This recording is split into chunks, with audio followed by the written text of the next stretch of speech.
الہدا international school کا نام سامنے آتے ہی ایک ایسی مثالی درسگاہ کا تصور ذہن میں ابھرتا ہے جہاں بنیادی تعلیم کے ساتھ مثالی دنیاوی تعلیم کے ذریعے مستقبل کے معمار تیار کیے جاتے ہیں۔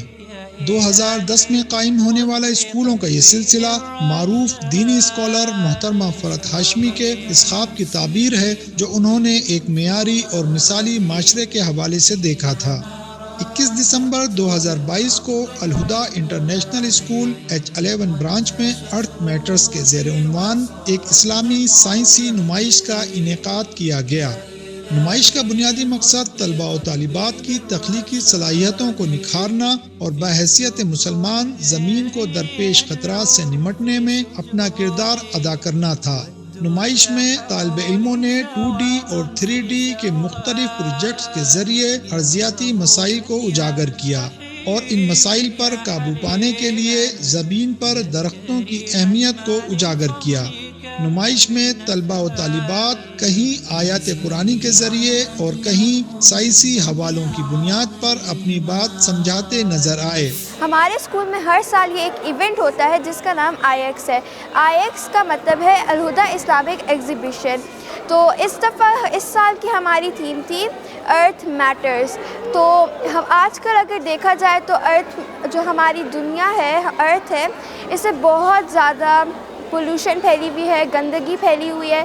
تو اس کے لیے ہم لوگ چیزوں کو ریسائیکل کرتے تھے، پھر سے استعمال کر رہے تھے۔ تو اسی طرح ہر کلاس نے اپنی اپنی ایک تھیم لی اور اس حساب سے کام کیا، جیسے کپڑے کا استعمال پھر سے کر کے نئی چیزیں بنائی گئی، پلاسٹک کا استعمال کر کے نئی چیزیں بنائی گئی۔ اسی طرح ایسے کام چلتا رہا، جیسے پرانے کاغذ کا استعمال کر کے نئے کاغذ بنائے گئے۔ ہائیڈروپونکس جو میرا ٹاپک تھا، اس میں ہم لوگ پانی کے اندر پلانٹس گرو کرتے ہیں۔ تو اس میں آپ کو اس کی ٹائپس ہوتی ہیں ڈفرینٹ، اور اس میں آپ نے بیسیکلی پانی میں آپ نے پہلے کوکونٹ پٹ رکھنی ہوتی ہے، اس کے بعد آپ نے اس کو سیڈ ڈال کے اسے پانی ڈالنا ہوتا ہے۔ Today I'm going to be telling you about my theme, which is the Creativity Hub. So basically we're trying to convey the message that recycling is an important aspect of life.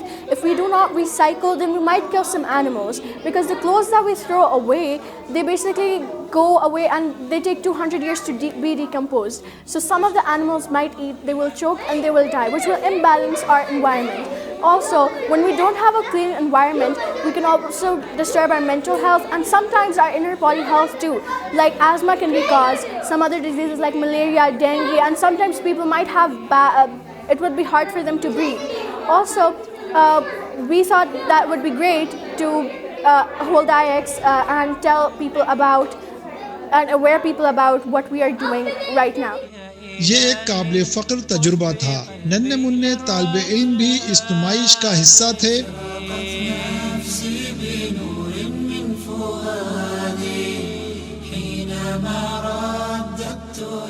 نمائش کے مہمان خصوصی معروف artist Hamza Ali Abbasi اور reverse millennium school کے CEO Faisal مشتاق تھے۔ مہمانوں نے طالب علموں کی غیر معمولی صلاحیتوں کو سراہا اور اساتذہ کے طریقہ تربیت کو ایک مثالی معاشرے کے قیام میں مددگار قرار دیا۔ اس سال ہم نے یہاں پہ ایک جو ہم ہر سال ایک بہت بڑا ایونٹ کرتے ہیں IX کے نام سے، جسے ہم کہتے ہیں الہدا اسلامک ایگزیبیشن۔ اس میں ہماری جو اس دفعہ اس سال کی تھیم ہے وہ ارتھ میٹرز کی ہے، جس کا مقصد بیسیکلی یہ ہے کہ ہم بچوں کو اور بڑوں کو اس چیز کے بارے میں آگاہ کریں کہ اپنی ریسورسز کو کیسے یوٹیلائز کرنا ہے، چیزوں کو ضائع ہونے سے کیسے بچانا ہے، کیونکہ یہ چیز ہمارے پاس جو زمین ہے یہ بہت مقدس چیز ہے، اللہ سبحانہ تعالیٰ کی طرف سے ایک بڑی بلیسنگ ہے۔ ہم نے اس کا خیال کیسے رکھنا ہے، ہم نے اپنی ریسورسز کو تباہ ہونے سے کیسے بچانا ہے، اور ان کیس کوئی ڈیزاسٹر آ جاتا ہے تو ہم نے اس کو مینیج کیسے کرنا ہے۔ آپ نے ڈفرینٹ پروجیکٹس دیکھے ہوں گے، ڈفرینٹ تھیمز کے ہیں، فلڈ مینجمنٹ پہ ہے، فارمنگ کس طریقے سے ہو رہی ہے، اریگیشن کیسے ہو رہی ہے، گھروں میں آرگینک فارمنگ پہ اب زیادہ زور ہے، کیونکہ آہستہ آہستہ سے جیسے جیسے زمین کی چیزوں کو ہم خراب کر رہے ہیں، کیمیکلز یوز کر رہے ہیں، آرگینک سے ہم جا رہے ہیں کیمیکلز کی طرف، وہ somehow ہمارے لیے بھی بہتر نہیں ہے۔ تو انسان کی زندگی پہ ہم ڈپینڈنٹ ہیں زمین پر، ہم نے زمین کا خیال رکھنا ہے، ہم نے اس کی فارمنگ کا خیال کرنا ہے، ہم نے چیزوں کو ضائع ہونے سے بچانا ہے، اور ہمارا یہی مقصد تھا کہ بچے یہ سیکھیں کہ انہوں نے ری یوز کیسے کرنا ہے, ریسائیکل کیسے کرنا ہے اور ریسٹور کیسے کرنا ہے, تاکہ یہ ارتھ سروائیو کر سکے.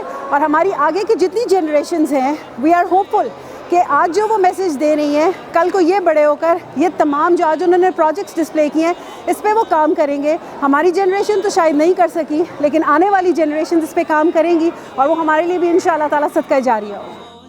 نمائش میں شریک طلبہ و طالبات کے والدین کی دلچسپی بھی قابل دید تھی.